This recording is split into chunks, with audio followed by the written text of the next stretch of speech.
अज्ञानतिमिरान्धस्य ज्ञानाञ्जनशलाकया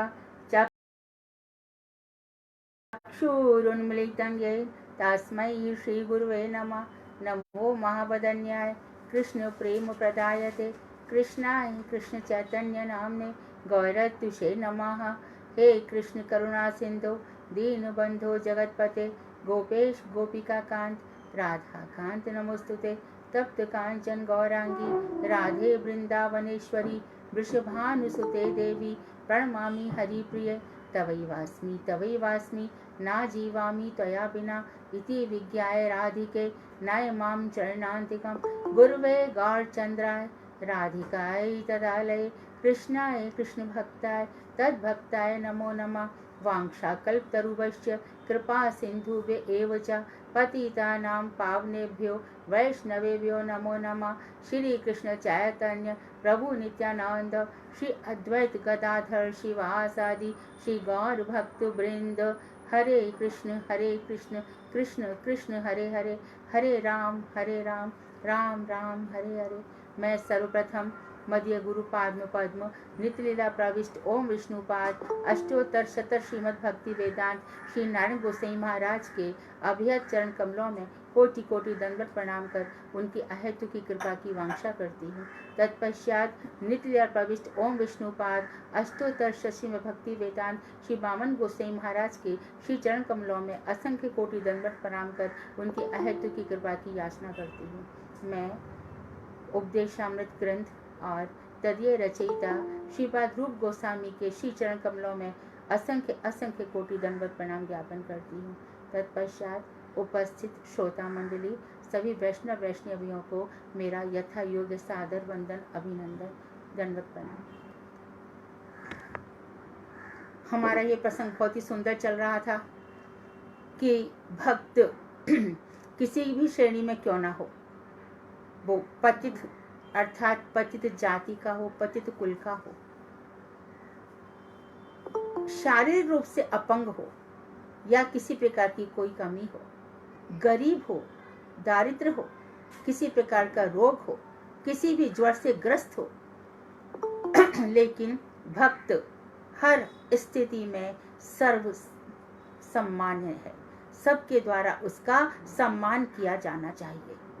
भक्त का कभी भी अपमान भगवान सहन नहीं कर पाते। मुझसे भी, मेरी लक्ष्मी जी से भी, उद्धव जी से भगवान कह रहे हैं, मेरे भाई बलदेव जी से भी, मेरे बक्ष में जो विलास करती है लक्ष्मी जी, उससे भी कहीं अधिक प्रिय मेरे भक्त हैं। भक्त कहे जैसी रुच राखो, कहे तो बिक जाऊं, मैं तो भक्तन हाथ बिकाया। अमरीश के समय में भी अहम भक्त पराधीन हूँ, आपने घोषणा कर दी मैं भक्तों के अधीन हूँ। और भी घोषणाएं वो करते रहते हैं भक्तों के संबंध में। जब दोनों सेनाओं के बीच में रथ खड़ा कर दिया तो उन्होंने अर्जुन से कहा कि अर्जुन जाओ, दोनों सेनाओं के बीच में जाकर कह दो ना मे भक्त प्रणश्यति कौन्तेय प्रति जानी ही, सबको बतला दो जाकर क्या कि मेरा भक्त कभी नष्ट नहीं होता। लेकिन संशयात्मा विनश्यति, यदि कोई संशय करेगा तो उसका विनाश अवश्य है। भगवान ने जो कहा वो किया। हमने पिछली बार भगवान श्री राम के जीवन में जितने भी थे, बानर थे, वृक्ष जाति के थे, नल नील जामवान, हनुमान जी, कितने ही लोगों की हमने निषाद उन सब की बातें की थी, केवट की। उसके पहले हम करती चले आ रहे हैं, सैन कसाई है, सदना सैन नाई है, सदना कसाई है, अष्टावक्र है, त्रिवक्रा है। किसी को भी जीवन में कष्ट नहीं भोगना पड़ा। अनेकों अनेक कष्ट के बीच में, दैहिक दैविक भौतिक कष्टों के बीच में जन्म हुआ, अनेकों प्रकार की विपत्तियां आई, परंतु भगवान के भक्त जय हो, उनके ऊपर कोई विपत नहीं आई। अंत में तो कहते हैं, कोई कोई तो कहता है कि व्यास देव जी ही नाभादास बनकर आ गए और नाभादास बन के उन्होंने भक्तमाल लिख डाला।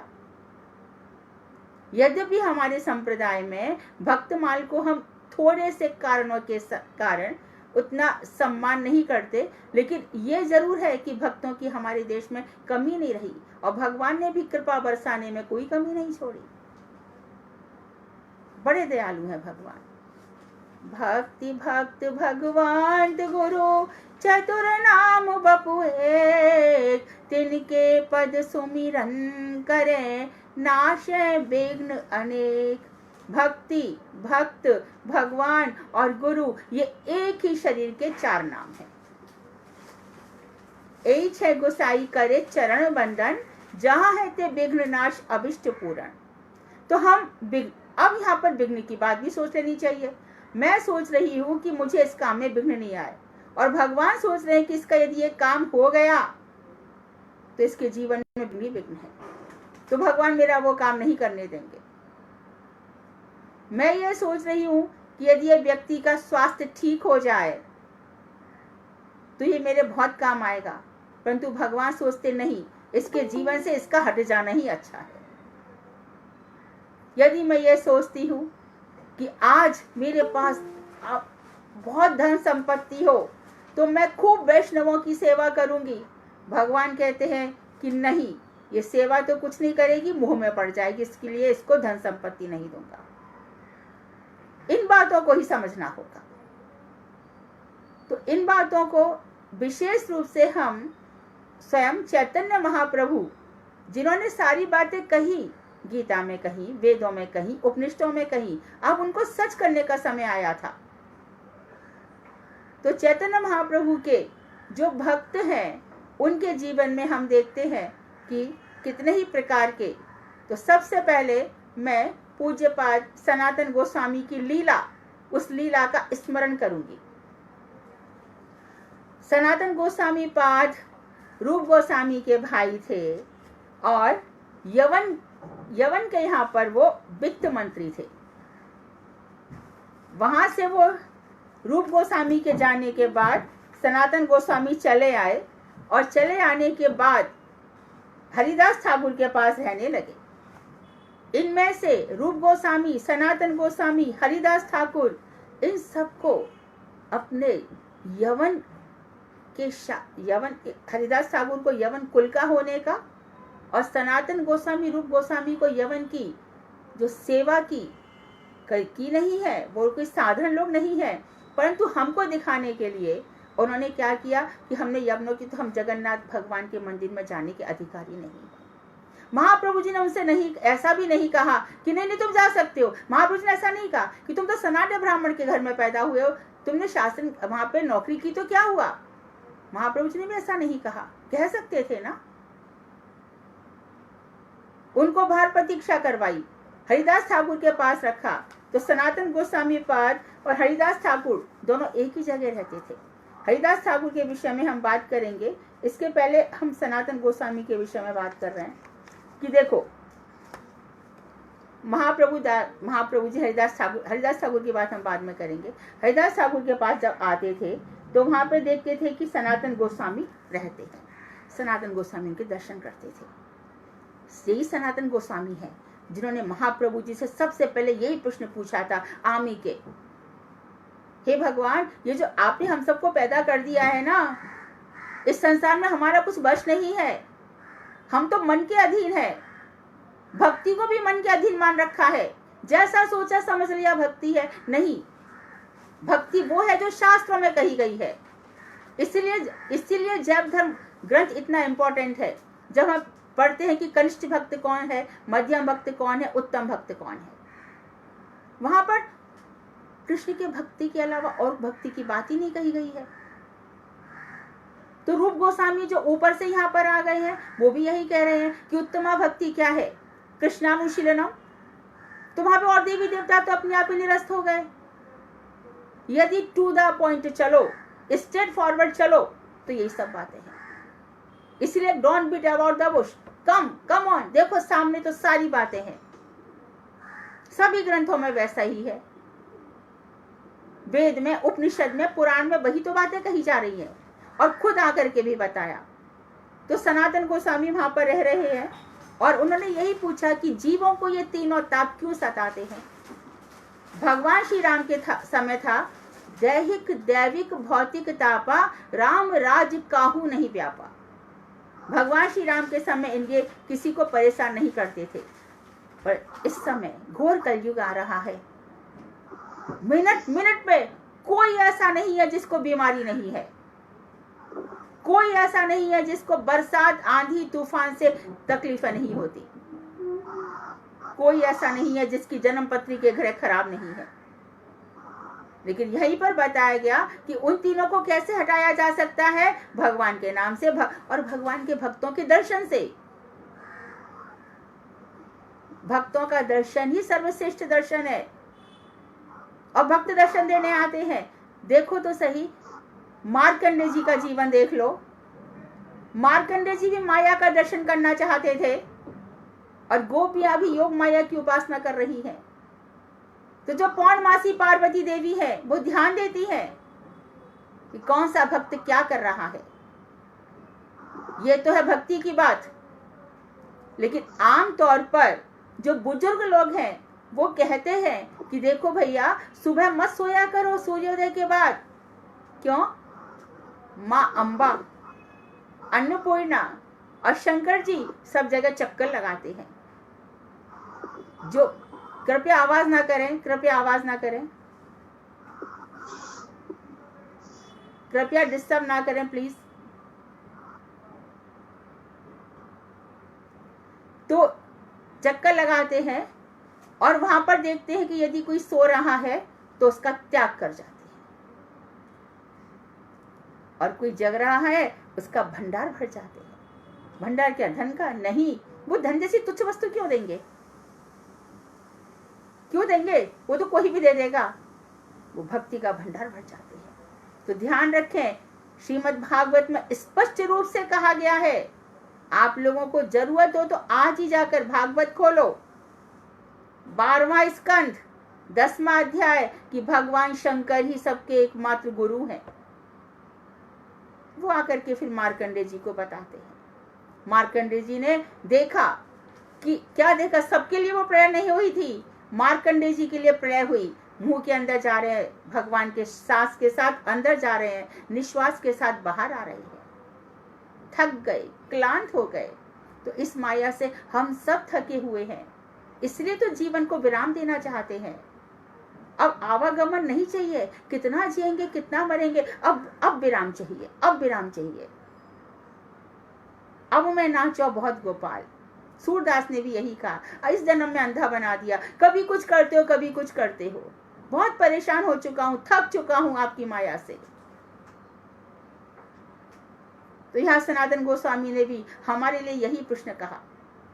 तो महाप्रभु जी ने वही उत्तर दिया कि देखो, जो हरि नाम करता है उसको कोई भी ताप सताता नहीं, उसको अनुभूतियां नहीं होती, देखने में लगता है कि हो रहा है। तो सनातन गोस्वामी जब महाप्रभु जी से मिलने आए तो रास्ते में उनको कंडू रोग हो गया, खुजली का रोग हो गया था। तो अब वो जब भी महाप्रभु जी क्या करते हैं, वो तो अपने भक्तों को देखते तो आलिंगन करते हैं। आलिंगन करने के लिए भागते थे सनातन गोस्वामी, वहां से एकदम भाग जाते थे कि मेरा शरीर इतना अपवित्र है, और महाप्रभु जी इसका आलिंगन करते हैं। उनके मन में तो ये इच्छा आ गई कि मैं कहीं भी जा करके आत्मदाह कर लूं। महाप्रभु जी तो अंदर की बात पहचानते थे। उन्होंने कहा, सनातन, यदि ऐसा करने से भगवान मिलेगा तो मैं 100 बार आत्मघात करने को तैयार हूं। तो महाप्रभु सनातन गोस्वामी को विभोर होकर के आलिंगन करने के लिए आगे बढ़ते थे। वो दूर दूर चले जाते थे, और सनातन जी जितना भी संकोच करते थे, महाप्रभु जी उनका आलिंगन कर ही लिया करते थे। सारा की सारा जो मवाद था वो महाप्रभु जी के अंगों में लग जाता था।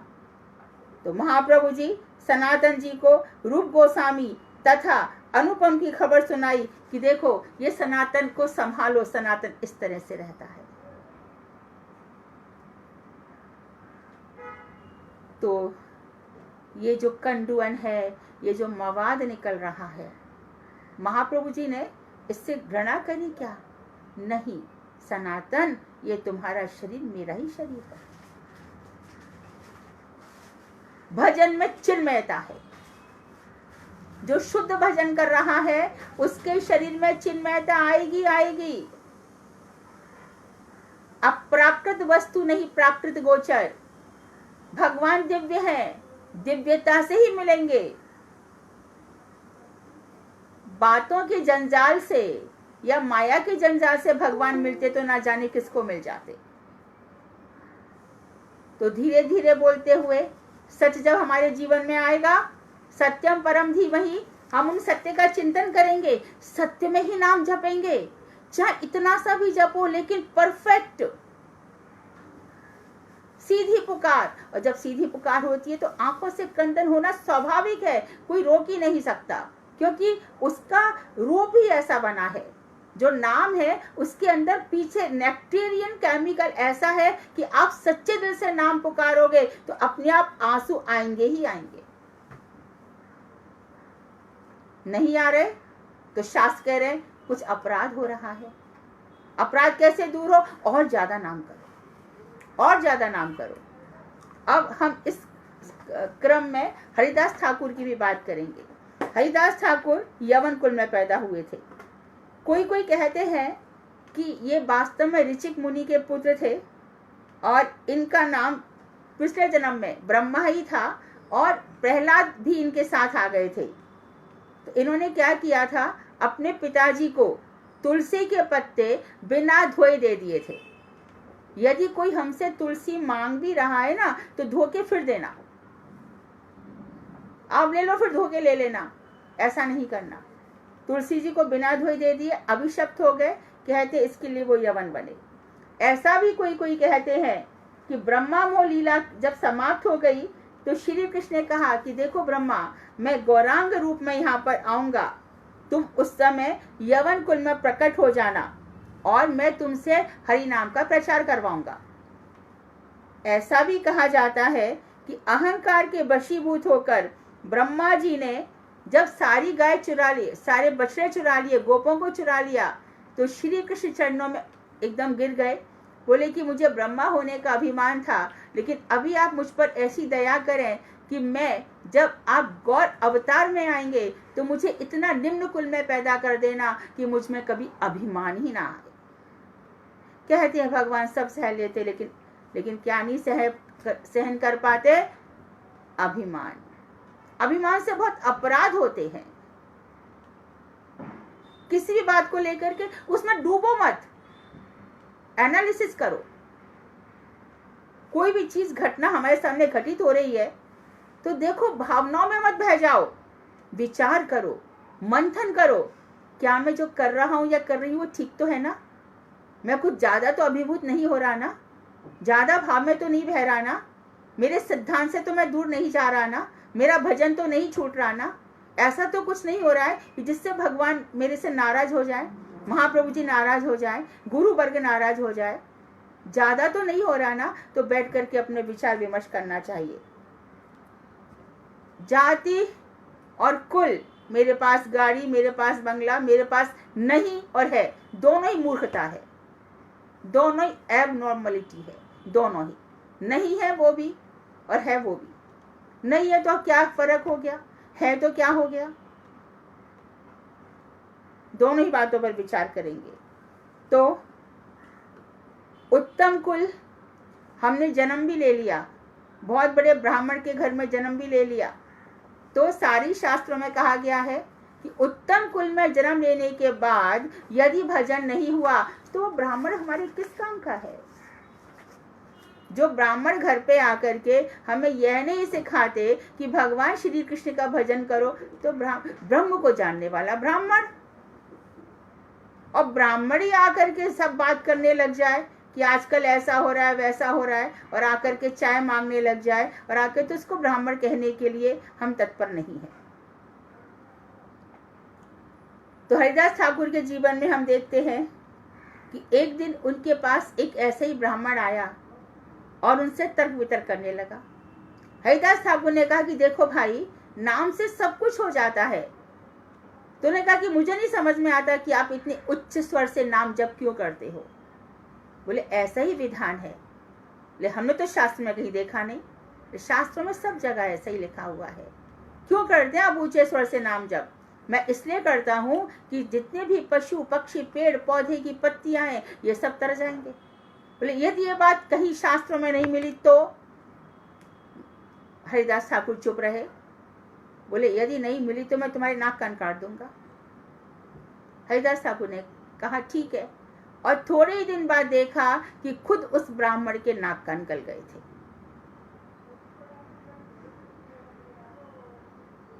तो भक्त किसी भी अवस्था में क्यों ना हो, कैसी भी श्रेणी में क्यों ना हो, तर्क नहीं करना है, तर्क नहीं करना है। बात मानो बहुत मुश्किल से समझ में आ रही है अथवा नहीं आ रही है तो जिज्ञासा करो, महाराज थोड़ा सा और स्पष्ट कर दो, बुद्धि कम है, समझ में नहीं आ रहा। बड़ी विनम्रता के साथ जाना पड़ेगा। शांतिपुर में जब ये ब्राह्मण के नाक कान कट गए तो उन्होंने कहा कि अब यहाँ रहना ठीक नहीं है, तो हरिदास ठाकुर शांतिपुर चले गए। और शांतिपुर में हमारे पहले से अद्वैताचार्य जी बैठे हैं, सदाशिव के अवतार है, कारण अर्णव से विष्णु का भी उनमें समावेश है, बड़े भारी ब्राह्मण है, आचार्य है। हरिदास ठाकुर के दर्शन करके अपने आप को कृतार्थ माना। ऐसा नाम जाप करने वाला कहाँ मिलेगा? कहते हैं ऐसा नाम जप करने वाला एक भी व्यक्ति इस भूमि पर है तो भूकंप से भूमि गिरेगी नहीं।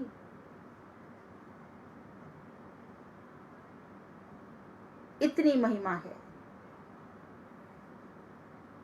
तो अब ये क्या करते थे अद्वैताचार्य कि जो श्राद्ध की वस्तु है सबसे पहले ब्राह्मण को मिलनी चाहिए थी, वो हरिदास ठाकुर को बुला करके देते थे। लोगों ने उनका विरोध किया, लोग वहां से उठकर चले गए, परंतु अद्वैताचार्य नहीं रुके। हरिदास ठाकुर उनमें से एक हैं। यद्यपि ये महाप्रभु जी से बहुत पहले आ गए थे, आदेश भी था कि तुम्हारे माध्यम से मैं नाम का प्रचार करवाऊंगा। जब महाप्रभु जी ने नित्यानंद ठाकुर, हरिदास ठाकुर, देखो ठाकुर भी किसको कहा गया, हमने पहले भी बताया था, जो भक्ति के क्षेत्र में राजा हो उसको ठाकुर कहते हैं। तो नित्यानंद को भी ठाकुर कहा है, भक्ति विनोद को ठाकुर कहा है, विश्वनाथ चक्रवर्ती को ठाकुर कहा है, और हरिदास को भी ठाकुर कहा गया है। तो हरिदास ठाकुर से उन्होंने कहा कि जाओ घर घर में नाम का प्रचार करो। फिर जगाई मधाई की बात तो सब लोग जानते ही है कि किस तरह से उन्होंने अपना जो शराब का कटोरा था हरिदास ठाकुर के सिर पे मार दिया था, खून की धारा बह चली थी। महाप्रभु जी को भी आवेश आ गया था। चक्र चक्र चक्र, आप लोग ध्यान रखें, ये शंख चक्र गदा पद्म, या कभी भगवान अष्टभुजा में आ जाते हैं तो तलवार खड्ग ढाल सब भगवान के आगे पीछे सेवा करते रहते हैं। बस भगवान हाथ फैलाते हैं, वो चीज उनके हाथ में आ जाती है। लोगों ने शांत किया, नित्यानंद ठाकुर ने शांत किया, महाप्रभु जी आपने तो प्रण किया है कि इस अवतार में आप शस्त्र ग्रहण नहीं करेंगे। महाप्रभु शांत हो गए। और जब तो महाप्रभु जी से काफी पहले हरिदास ठाकुर आ गए थे। कहते हैं नित्यानंद ठाकुर महाप्रभु से कुछ 12 वर्ष बड़े थे और नित्यानंद प्रभु से भी बड़े, ये 23 वर्ष के थे, ऐसा कुछ कहा जाता है। तो ये आ गए थे और जहाँ पर ये रहते थे वहां पर महाप्रभु जी दातुन करके कभी उसको नीचे गाड़ देते थे। आज भी वहां पर बकुल का वृक्ष बना हुआ है और उसकी याद में उत्सव भी मनाया जाता है। तो वहां पर जब वो सिद्ध बकुल है, हरिदास ठाकुर ने अपना शरीर छोड़ा तो महाप्रभु जी ने उनको गोदी में उठा लिया। कहाँ गई यवन जाति? अपने हाथ से 12 तिलक करे, उनको लेकर के परिक्रमा करी और उनको लेकर के नदी में प्रवाहित भी किया और कहा ये नदी आज धन्य हो गई जिसने ये महाप्रभु जी का, ये हरिदास ठाकुर का स्पर्श किया।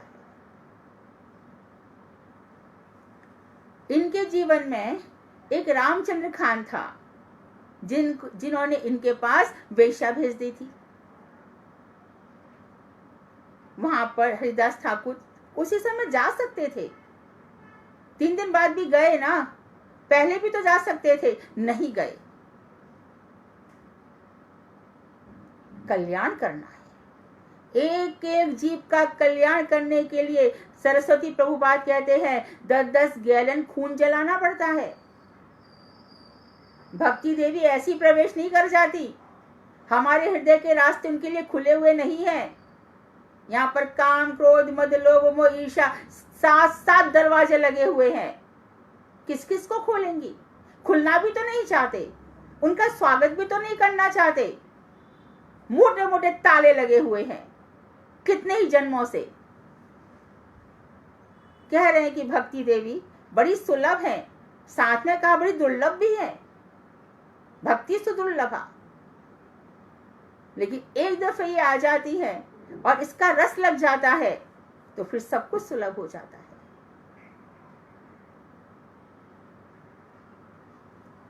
तो भक्तिविनोद ठाकुर एक दिन में जा सकते थे। उस वेश्या को उन्होंने रखा, रामचंद्र खान ने उनको भेजा। 3 दिन तक वो वहीं रही। वहां पर तुलसी जी का बिरवा भी था और वो नाम जप करते रहते थे, मैं तुमसे कल बात करूंगा, मैं तुमसे कल बात करूंगा। कल कल करते करते देखो नाम जप से उस वेश्या के हृदय एकदम बदल गया। ये है साधु, ये साधु संग है। इसी को तो साधु कहते हैं, जो दूसरों का जीवन बदल डाले। और हमारी भी सुकृति इतनी हो। तो रामचंद्र खान ने हरिदास ठाकुर के चरणों में बहुत अपराध किए थे। इसके कारण कहते हैं कि उसका शरीर भी इसी तरह से कोड़ से गलकर खत्म हो गया था। हम अपने जीवन में एक बीच में अच्छा प्रसंग सुनाती कि जो गोपियां हैं, गोपियों में भी हम देखते हैं कि भगवान श्री कृष्ण के जाने के बाद गोपियों में विरह की भावना आ गई थी। इसके बीच में क्या भक्तों को कभी कुछ होता है? ऐसे उदाहरण हम देख रहे हैं बहुत। हमारी कृष्ण कन्हैया लाल को ही ले लो। बोल दिए एक दफे नारद जी को, नारद मेरे सिर में दर्द हो रहा है, क्या उपाय हो?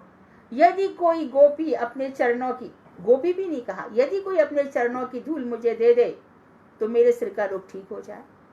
नारद जी बोले, भाई आप अनोखे, आपकी तो हर बात ही अनोखी है। गए बेचारे, रुक्मणी जी के महल में गए, सत्यभामा के महल में गए। उन्होंने कहा, नारद ये क्या हो गया है? हे मुनि सत्तम, हे मुनि श्रेष्ठ, अरे श्री कृष्ण के लिए कोई अपने चरणों की धूल देकर नरक में जाएगा क्या? कैसी बातें आप कर रहे हैं? नारद जी बोले, जय हो। आगे चले, कोई भी धूल देने को तैयार नहीं हुआ। पहुंच गए हमारी श्रीमती जी के पास। भगवान श्री कृष्ण की नित्य प्रेयसी राधा ठाकुरानी पहुंचे वहां पर। श्री कृष्ण की वेदना को व्यक्त किया। राधा जी सुनकर बोले, अरे कृष्ण के सिर में दर्द कैसे हो गया, कैसे ठीक होगा? नारद बताओ तो सही। आप अपने चरणों की धूल दे दीजिए। चरणों की धूल। राधा जी बोली, इतनी सी बात है, ये लो। कुछ उठा करके क्या देंगे चरणों की धूल में? कृपा ही कृपा है, कृपा ही कृपा है राधा ठाकुरानी की। और बस श्री कृष्ण ने कहा कि राधा अभी भी मेरे लिए उतना ही प्रेम रखती है, मेरे लिए कुछ भी करने को, आर्य मर्यादा, वैदिक मर्यादा, सबका त्याग करने को तैयार है। लेकर के वो धूल पहुंच गए।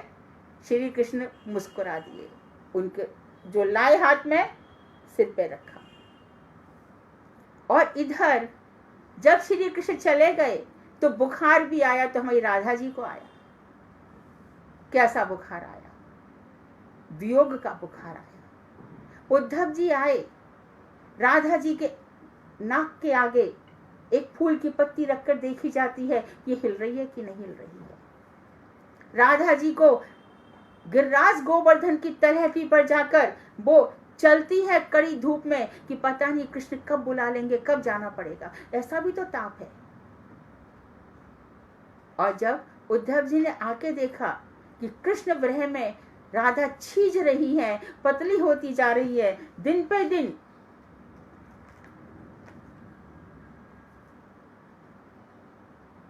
पहुंचे वहां पर तो राधा जी से बोले, उद्धव ने कहा, आपके कृष्ण बहुत याद करते हैं। यहां भी वियोग का ज्वर है, बुखार है, लेकिन कैसा है? वियोग का ज्वर है। इतने बीच में मुझे महाप्रभु जी की भी लीला याद आ रही है। महाप्रभु जी भी मुकुंद दत्त के पास जाते थे तो वो खाओ खाओ करके ऐसे करके खाना, होश ही नहीं रहता था। कृष्ण खाओ खाओ, मिट्टी में खाना डाल देते थे और महाप्रभु जिस मिट्टी का खाना उठा के खा लेते थे। पत्नी हंसती थी कि कृष्ण खाओ, इनको सुधी नहीं है बाहर की। फिर महाप्रभु जी ने आके दूसरे दिन कहा, अरे मेरे पेट में बहुत ही अपच हो गई है, अजीर्ण रोग से ग्रस्त हो गया हूं मैं, तो मैंने क्या खिलाया था आपको, आपने ऐसा क्या खाया था, अरे तू मुझे मिट्टी खिलाता है। तो भक्तों में ये चीजें देख करके किसको बुखार है, किसको ये है, हमें दूसरी चीजें सोचनी नहीं चाहिए। तो बुखार राधा जी को भी है, लेकिन कैसा बुखार है, वियोग का बुखार है। तो उद्धव जी आए और उद्धव जी से राधा जी कह रही है, रस के प्रयोगन की सुखद सुजोगन की, जेते उपचार चारु मंजू सुखदाई है। तीन के चलावन की चारु चा चलावे कौन, देत न सुदर्शनु शोध विसराई है। करत उपाय न सुभाए लख नारिन को, भाई क्यों अनारिन को भरत कन्हाई है। यहाँ तो विषम ज्वर रोग की चढ़ाई, यह पाती कौन रोग की पठावत दवाई है। उद्धव, ये तुम जो पाती ले आए हो, संदेश ले आए हो, यहाँ तो हमारा विषम ज्वर, ये तो रूप गोस्वामी वाली, यही तो रूप गोस्वामी वाली पद्धति है। इसी भाव तक तो हमें पहुंचना है। यही देने के लिए तो श्रीपाद नारायण गोसाई महाराज आए थे।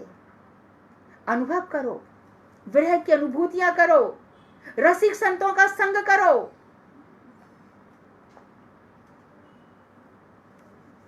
तो आप ये जो बात बता रहे हो, आप ये अच्छी अच्छी बातें बता रहे हो उद्धव, परंतु जो श्री कृष्ण के विरह में हमारा ऐसा हाल है, वो हमें अपना दर्शन क्यों नहीं देते, इतना तो हमें बतलाओ।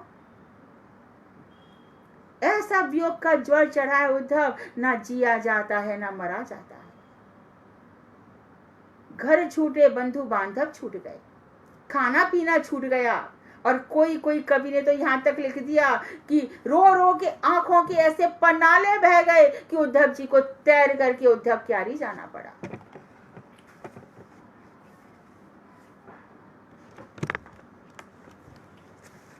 और जब उद्धव ने कहा, गोपियों इतने घबराओ मत, देखो हृदय में इतना विषम ज्वर है ना, तुम ब्रह्म का चिंतन करो, तुम्हारी सब बातें ठीक हो जाएंगी। तो गोपियों ने कहा, ऊधो मन्ना वहे 10-20, कोई मन 10-20 होते हैं क्या, एक ही तो होता है। एक खुदो सो गयो श्याम संग को अपराध है ईस। तुमने जो ब्रह्म ब्रह्म चिल्ला रहे हो ना, उसकी उपासना के लिए दूसरा मन कहां से लाए। आए हो सिखावन को जोग मथुरा से तोपे, ऊधो ये वियोग के बचन बतरावो ना। कहे रत ना कर दया कर दरस दीजो, दुख दरिवे को तो पे अधिक बढ़ावो ना। टूक टूक है मन मुकुर हमारो है, चूक के कठोर बैन पाहन चलावो ना। एक मन मोहन तो बस के उजायो मोहे, हिय में अनेक मन मोहन बसावो ना। कैसे कैसे ये हमारा कच्चा मन है, दर्पण के समान, कांच के समान, ये टुकड़े टुकड़े हो गया है। और आप कैसे ब्रह्म की बात करके, अरे उद्धव ये पत्थर के बाण हम पे मत चलाओ, अरे उनसे कहो हम पे कृपा करें, दया करें, हमें अपना दर्शन दे। अरे उन्हें तो हमारा दुख नष्ट करना चाहिए, संदेश भेज भेज के हमारे दुखों को और बढ़ा रहे हैं। उद्धव एक मनमोहन हमारे दिल में बस के हमें उजाड़ गया है, तुम और कौन सा मनमोहन हमारे दिल में बसाना चाहते हो? ऐसी हाल यहाँ विषम ज्वर है, वैसा ही हाल हमारे कृष्ण कन्हैया लाल का भी है। मथुरा के भवन में बैठे हैं, दोनों हाथ मस्तक पर हैं, सात्विक कृत वर्मा उनको चमड़ डुला रहे हैं, विजन कर रहे हैं, लेकिन हृदय में विषम ज्वार भरा पड़ा है। मैया की याद आ रही है, नवनीत की याद आ रही है, बंशी की याद आ रही है।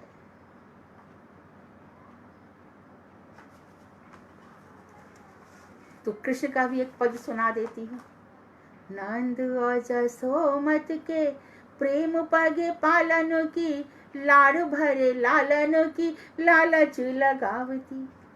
कहे रत ना करो सुधा करो प्रभा सौमणि, मंजू मृग नैनन के गुण गन गावती। जमुना का छारन की रंग रस रारन की, विपिन बिहारन की होत हुम सावती। सुध ब्रज भाषण दिवैया सुख रासन की, उधनित हमको बुलावन कुआमती। क्या करूं उद्धव, नंद और यशोदा के कितने प्रेम से मेरा पालन किया था, मुझे वही याद आता है।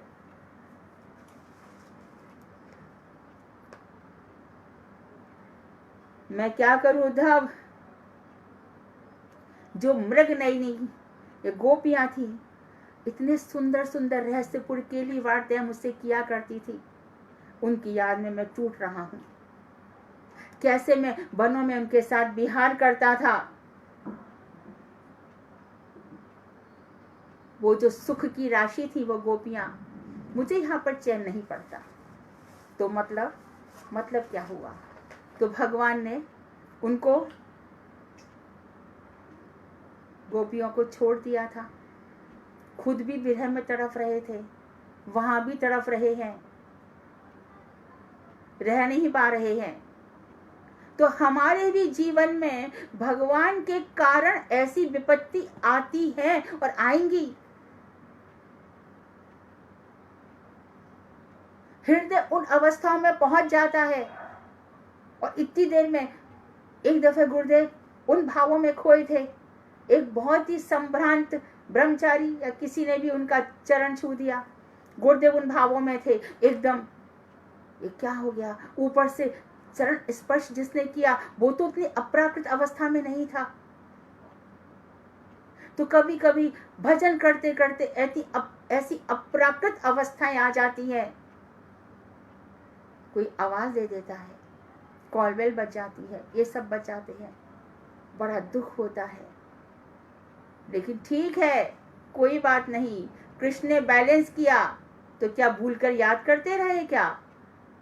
सब काम किए ना, विद्या पढ़ने भी गए, सारे की सारे द्विविद शाल्ब जरासंध काल यवन सबको मारा, उग्रसेन को भी राजा बना दिया, देवकी वसुदेव की भी सेवा की और 16,108 विवाह भी किए। तात्पर्य क्या? हृदय को ऊंचाइयों पर पहुंचाओ। हमारे आचार्य ऐसा ही करते थे, आचरण करके दिखाया आचार्यों ने। भजन उस श्रेणी का है, सुबह उठ करके जो 1 बजे से भजन है या 2 बजे से या 3 बजे से है, चलो 3 बजे तो उठो, 3:30 उठ लो, ये समय हमारा है। और जब इतना सब कुछ हो जाता है ना, तो फिर अपने जीवन के कर्ता हम नहीं रह जाते, फिर हमारे जीवन का सारा बोझ योग क्षेमम वहां में हम बोझ होते हैं। यहां पर बैठकर देखते हैं कि मेरा भक्त किस स्थिति में है।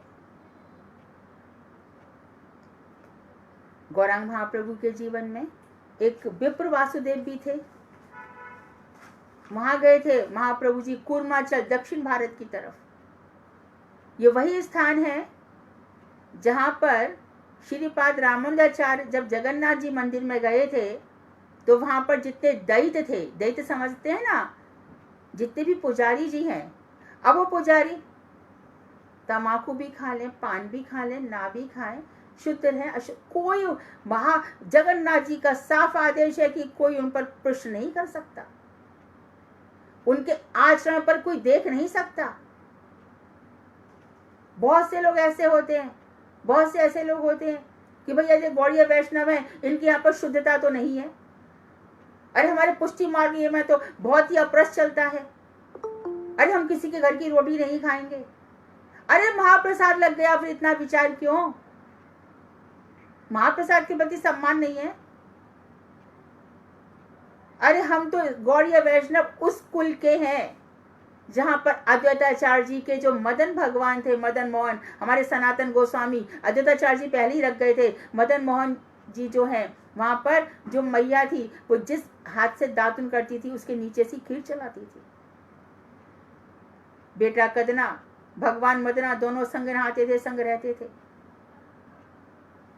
इसका यह मतलब नहीं है कि हमें शौच नहीं रहना चाहिए, रहना चाहिए, पर जब भाव की ऊंचाई हो जाएगी, भावों की ऊंचाई हो जाएगी। भगवान राम से भी बहुत पहले शबरी आई हुई थी।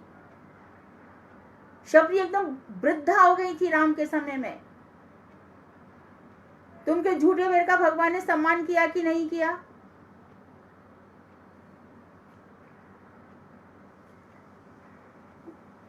तो इसी प्रकार से जब महाप्रभु श्री रामानुजाचार्य को जगन्नाथ जी भगवान ने उठा करके गुस्से में, जो उन्होंने दैत्य के आश्रम पर प्रश्न चिन्ह किया था, कूर्म क्षेत्र में फेंक दिया था। बहुत से लोग कहते हैं कि गुस्से में आकर के शंकर जी के यहाँ पर फेंक दिया था, लेकिन महाप्रभु जी कह रहे हैं कि उन्होंने जो कूर्म अवतार है उसको शंकर जी की मूर्ति समझ लिया था, परंतु उठा के तो फेंक दिया था। वहीं पर एक विप्र वासुदेव रहते थे, उनको कोढ़ हो गया था। आप चैतन्य चेतामृत में सबने पढ़ा होगा। कोढ़ होकर के वो क्या करते थे कि जितना कीड़ा उनके शरीर को खाता था ना, तो मांस खाते खाते कोई कीड़ा नीचे गिर जाता था, तो नीचे गिरे कीड़े को वो ऊपर उठा के रख लेते थे। जब उन्होंने कहा कि जो विप्र वासुदेव है उनको महाप्रभु जी ने कृतार्थ कर दिया है, तो वो आए उनके घर पे और कहा कि महाप्रभु जी कहाँ हैं? कि वो तो चले गए। वो मूर्छित होकर गिर पड़े, ना तो किसी ने उनको बताया महाप्रभु जी ने ऐसा हुआ है। महाप्रभु जी के हृदय में आवेश हो गया कि अरे मुझे इसकी सहायता करनी चाहिए। आए, आकर के उस ब्राह्मण को उन्होंने स्पर्श ही नहीं किया, आलिंगन किया, सारे शरीर में मवाद लग गया। ब्राह्मण तो उसी वक्त ठीक हो गया। अरे जब महाप्रभु जी उससे घृणा नहीं कर रहे, उससे नफरत नहीं कर रहे, तो हम जैसों की क्या बिसात है। इसलिए यदि हमें कोई बीमार दिखाई दे, किसी को बुखार दिखाई दे, अंग भंग दिखाई दे, कितने ही प्रकार की पीड़ाएं दिखाई दे, हमें कभी भी वैष्णव अंदर दोष बुद्धि नहीं करनी चाहिए, कभी भी प्राकृत भाव का आरोप नहीं करना चाहिए। क्यों? क्योंकि ये सब लीलाएं है। अब माधवपुरी पाद का भी देख लेना। माधवपुरी पाद के दोनों ही थे, रामचंद्र ईश्वरपुरी पाद। तो जब माधवेंद्रपुरी ने अस्वस्थ लीला की तो रामचंद्र उनसे नफरत करने लगा और उनको निर्विशेष ब्रह्म की बात करने लगा। माधवेंद्र का सीधा ही कहा उन्होंने, शास्त्रों में साफ लिखा है, चल भाग यहां से। और ईश्वरपुरी उनकी खूब सेवा की। बाद में यही ईश्वर प्रभु महाप्रभु जी के गुरु बने। तो सेवा वृत्ति जो है, विशेष रूप से क्या भगवान की सेवा की ना, भक्त की सेवा की। और वो भी भक्त कैसा, जिसने स्वयं ही भगवान श्री गोविंद को नीचे से निकाला और स्वयं ही खीर चौरा के लिए चंदन की लकड़ी लेने चले गए, चंदन लेने चले गए, है ना, चंदन लाए। उसके बाद भी अपने को छुपा के रखना चाहते हैं कि जैसे सबको पता चलेगा कि खीर के लिए भगवान ने मेरे लिए खीर चुराई है तो मैं यहां से भाग लूं, मुझे प्रतिष्ठा नहीं चाहिए। ऐसे व्यक्ति की सेवा करके भगवान की करे ना करे। महाप्रभु जी ने उसको अपना गुरु बना लिया।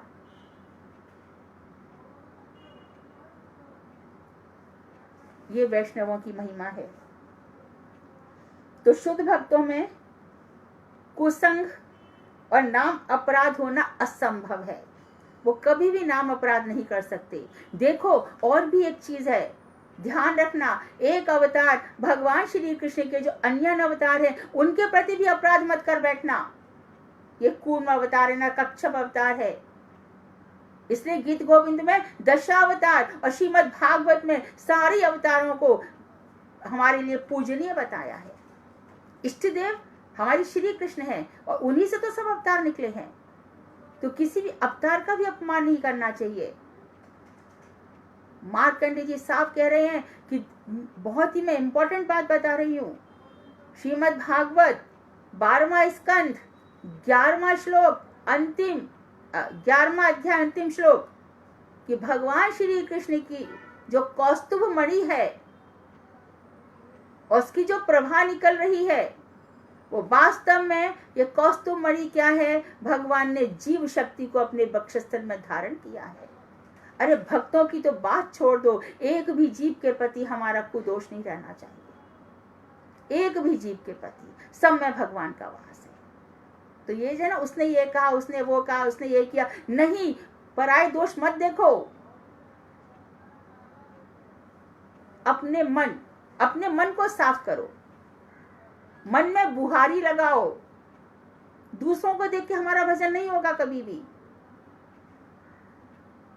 तेरे पूजन को भगवान बना मन मंदिर आलीशान। अपने मन मंदिर को सुंदर महल बनाओ, जहां भगवान श्री कृष्ण और राधा जी की लीलाओं के दर्शन हो। उस महल में सुंदर सुंदर क्यारियां बनाओ, फूलों की सुंदर सुंदर खिड़कियां बनाओ, ऐसे वातायन बनाओ जहां भगवान के दर्शन हो। तो शरीरगत और स्वभावगत बहुत दोष देखे जा सकते हैं, बहुत कड़क हैं, बहुत कठोर हैं। मेरे गुरुदेव श्री नारायण गोसाई महाराज को गुस्सा आता था तो डांटते थे। हम लोग जब छोटे छोटे थे, किसी को सोते देख लेते थे ना, अरे तुम लोगों को इसलिए मठ में लाया हूं, अजगर हाथी, ऐसे गुरुदेव बोलते थे। क्यों बोलते? दिव्य चेतना के लिए। दिव्य चेतना, उनकी वाणी में चेतना है। उत्तिष्ठित जागृत परान बोधत। तुम भी उठो, जागो, दूसरों को भी जगाओ। कब तक सोते रहोगे? सोने का मतलब यहाँ ये नहीं है कि स्लीपिंग, सोने का मतलब ये है कि कब तक हमारी आत्माएं संसार में भटकती रहेंगी। तो नीच वर्ण, और यदि कोई कठोर हो जाए अथवा आलस आदि दिखाई दे, आलस में भी मुझे अब याद आ गया, क्योंकि आज ये श्लोक खत्म करना है, ये तो कथा चलेगी लंबी। आलस में याद आ गया प्रहलाद जी। तो वहां पे जो व्यक्ति थे ना, दत्तात्रेय, वो पड़े रहते थे। आप ऐसे कैसे रह सकते हो?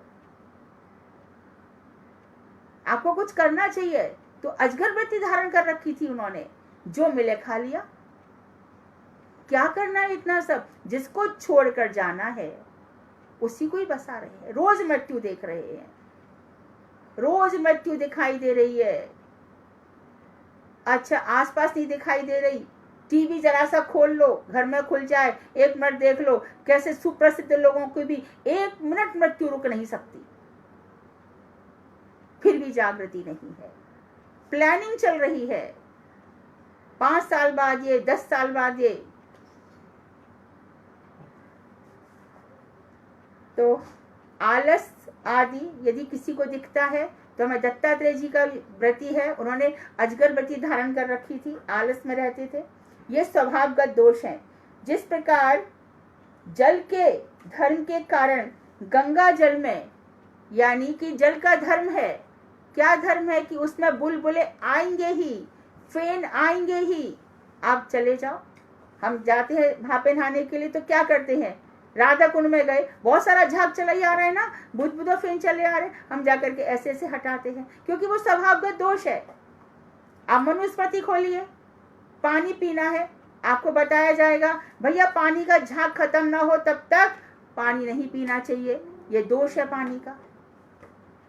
तो क्या करेंगे, बहुत से महात्माओं का आपने देखा होगा, ऊपर का पानी थोड़ा सा फेंक देते हैं, फिर पी लेते हैं।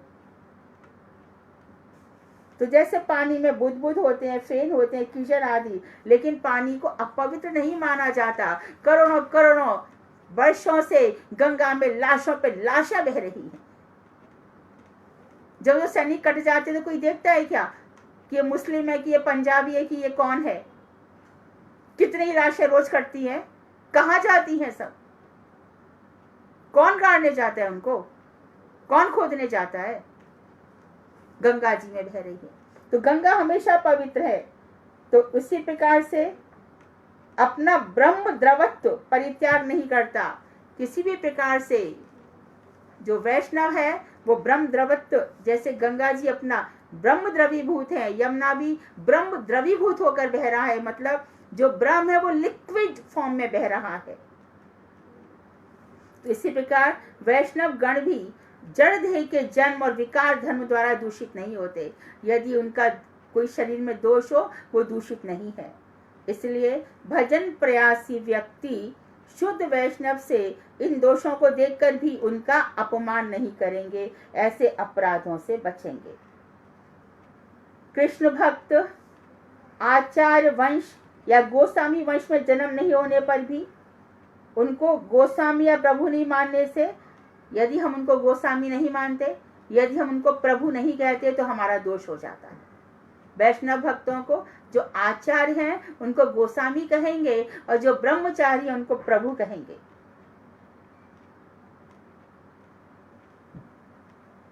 तो हमें किसी भी कुल में वो जन्म क्यों ना ले, कायस्थ की हो। कौन है हमारे? सरस्वती प्रभुपाद, भक्ति विनोद ठाकुर, बलदेव विद्याभूषण पाद। बलदेव विद्याभूषण के लिए खुद ही गोविंद देव उनके हाथ में बैठ करके पूरा ग्रंथ लिखवा दिया। तो कोई भी व्यक्ति भक्ति मार्ग पर कुछ आगे बढ़े, होते न होते प्रारंभिक दशा में अपने को भक्त मानकर यदि वो दुराचार करता है तो भक्ति योग से च्युत हो जाता है। ऐसे लोगों के संसर्ग से भक्ति वृत्ति नष्ट हो जाती है। शुरू में प्रारंभिक दशा में गया और बड़ी बातें बनाने लगा, उसका साथ छोड़ दो। सोच लो, ये अभी इसका कल भी बताया, कनिष्ठ भक्तों का साथ अभी मत करो। शास्त्र मत, थोड़ी मध्यम अधिकार में आ जाए उसका संग करना चाहिए। जब कनिष्ठ भक्त जो है थोड़ी ऊंची स्टेज पर आ जाएगा, मध्यम अधिकार आ जाएगा, क्योंकि उसको तो मन ही मन प्रणाम करने की बात कही गई है। कुछ लोग ब्राह्मण आदि उच्च कुल में जन्म लेकर मद में चूर रहते हैं और सिद्ध भक्तों के आचार विचार को समझ नहीं पाते। हरे कृष्णा दीदी। हाँ हरे कृष्णा। हाँ, वो आपका कनेक्शन स्लो हो गया तो सुनाई नहीं दे रहा। कौन? अभी आ रहा है? हरे कृष्णा।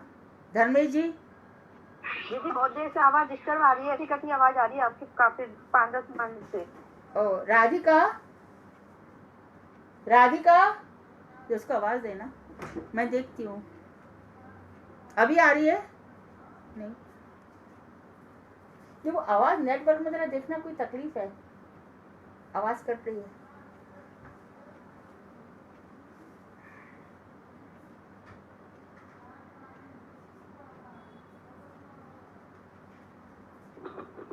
दीदी आपका लेक्चर आज समझ में नहीं आ रहा है मुझको, आवाज कट रही है बहुत ज्यादा। हाँ वो देख रहे हैं, अभी पता नहीं चला। नेट तो ठीक है ना? नेट तो ठीक चल रहा है, मालूम नहीं। आज मैं कर देती हूँ, अगली दफे इसको कर। कितने बजे से समझ में नहीं आया? जी आपकी आवाज ऐसे हारमोनियम टाइप की बज रही है, आवाज नहीं आ रही है। ओह, कितनी देर से ऐसा हो रहा है? बिल्कुल आवाज नहीं आ रही।